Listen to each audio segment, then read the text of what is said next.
आंबेगाव बुद्रुक येथील अभिनव एज्युकेशन सोसायटीच्या English medium school आणि ज्युनियर कॉलेजमधील NSS विभागातर्फे 26/11 दहशतवादी हल्ल्यामध्ये शहीद झालेल्या वीर बांधवांना साश्रू नयनांनी भावपूर्ण श्रद्धांजली वाहण्यात आली।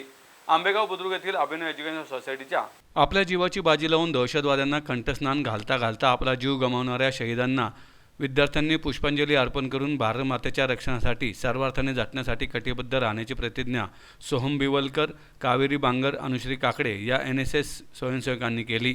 खजिनदार ध्रुव जगताप यांनी भारत मातेला समृद्ध करण्यासाठी आजचे तरुण 26/11 मध्ये शहीद झालेल्या जवानांचे बलिदान कधीच व्यर्थ जाणार नाही याची दक्षता घेण्याचे आश्वासन दिले। तर संस्थापक राजू जगताप यांनी संविधान दिनानिमित्त संविधानाचे जतन करण्यासाठी प्रत्येकाने कटिबद्ध राहिले पाहिजेत अशी अपेक्षा व्यक्त केली। ज्युनियर कॉलेजच्या पर्यवेक्षिका सुनीता यादव, कार्यक्रम अधिकारी विनोद कुमार बंगाळे आणि मनोज कुमार भकत आणि सर्व शिक्षकांच्या मार्गदर्शनाखाली NSS स्वयंसेवकाच्या सहकार्याने उपक्रम राबवला गेला।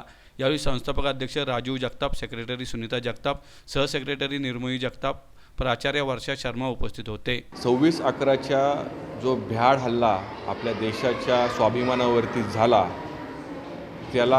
त्या दिवशी जे आपल्या वीर जवान जे शहीद झाले त्यांना आज एक आदरांजली वाहण्याचा कार्यक्रम आपल्या अभिनव एज्युकेशन सोसायटी आंबेगाव कॅम्पस इथे आपण संपन्न झाला, ते आपण तो आयोजित केलेला होता।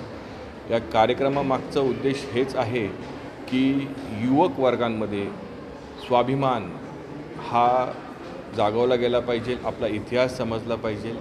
आपल्या देशातील जे वीर जवान आहेत त्यांनी जे बलिदान दिलं, त्यांनी जी प्राणाची आहुती दिली त्याचं आपण स्मरण केलं पाहिजे। आणि मी आज या ठिकाणी आपणा सर्वांना नक्की असं आश्वासन देईल की या वीर जवानांचं, या भूमिपुत्रांचं त्यांचं बलिदान व्यर्थ जाणार नाही। युवक म्हणून आमच्या देशातील युवक हे सज्ज आहेत या भारत मातेला समृद्ध बनवण्यासाठी आणि तिच्यासाठी आपलं कार्य समर्पित करण्यात आम्ही कटिबद्ध आहोत। माझं नाव सोहम बिवलकर आहे, अभिनव कॉलेजचा NSSचा विद्यार्थी आहे। आज 16 वर्षांपूर्वी मुंबईमध्ये खूप दहशतवाद्यांनी आपल्या मुंबईवर हल्ला केला होता। हा हल्ला आपल्या